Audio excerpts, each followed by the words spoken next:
Hi everyone, আসসালামু আলাইকুম। চলে আসলাম আর একটি নতুন ভিডিও নিয়ে। তো আজকের ভিডিওতে শেয়ার করব হচ্ছে ছোট মাছের চচ্চড়ি। তো প্রত্যেক দিন বড় মাছ, মাংস এগুলো খেতে খেতে বোরিং লাগে যখন, তখন একটু ছোট মাছের চচ্চড়ি খেলে কিন্তু অনেক ভালো লাগে। তো এখানে আমি হচ্ছে নিয়েছি নদীর কিছু গুড়া মাছ, ছোট মাছ। তো সেগুলো আজকে চচ্চড়ি করব, তোমাদের সাথে সেটাই শেয়ার করব।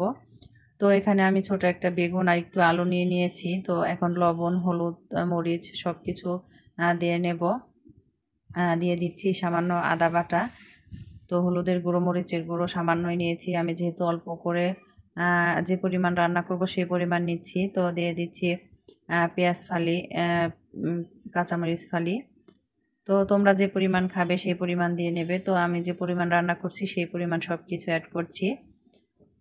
তো এখানে দিয়ে দিচ্ছি সয়াবিন তেল। তো আমি সরিষার তেলই খাই, মাখানো তরকারিতে তো সরিষার তেল ছিল না, এর জন্য সয়াবিন দিয়ে করেছি। তোমরা চাইলে সরিষার তেল বা সয়াবিন তেল সবটাই অ্যাড করতে পারো। তো আমি ভালো করে মাখিয়ে নিয়েছি, দেখতে পাচ্ছ।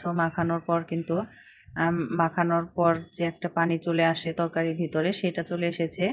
তো মোট কথা আমি কিন্তু হাত দিয়ে মাখিয়ে অর্ধেক রান্না করে ফেলেছি। তো এখন হচ্ছে আমি ছোট মাছগুলো দিয়ে আলতো করে নেড়ে দেব। তো মাছ দিয়ে কেউ আগে চটকে মাখাবে না, তো তাহলে কিন্তু মাছগুলো ভেঙে যাবে, যেহেতু এগুলো ছোট মাছ। তো এখন আমি সবগুলো ভালো করে একটু আলতো করে মেখে আবার রেখে দেবো একটু। তো আমি রান্না করব।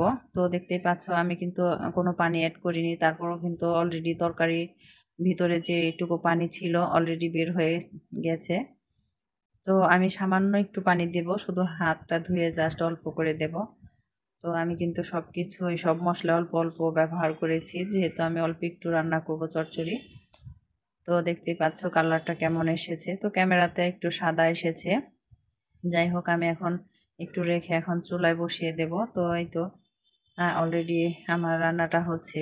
তো দেখতেই পাচ্ছ আমি অল্প পানি দিয়েছিলাম, তারপর ওইখান থেকে আবার একটু রান্না করার পর কিন্তু পানি উঠেছে।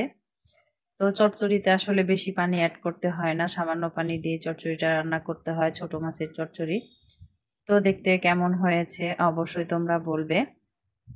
আর তোমরা অবশ্যই বাসায় এরকম করে ট্রাই করে দেখবে। আসলে প্রত্যেক দিন বড় মাছ, মাংস এরকম খাবার খেতে খেতে কিন্তু মুখে অরুচি চলে আসে, তখন এই ছোট মাছটার তরকারি দিয়ে ভাত খেলে অনেক ভালো লাগে।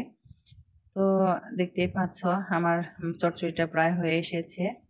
তো আজকের ভিডিওটা তোমাদের কেমন লেগেছে অবশ্যই কমেন্ট করে জানাবে। আমি কারো রেসিপি দেখে তোমাদের রেসিপি শেয়ার করি না, জাস্ট আমি যেভাবে পারি বা আমি যেভাবে শিখেছি রান্না করি সেভাবে তোমাদের আমি ভিডিওগুলি দেওয়ার চেষ্টা করি। তো অবশ্যই ট্রাই করে দেখবে, আশা করি ভালো লাগবে।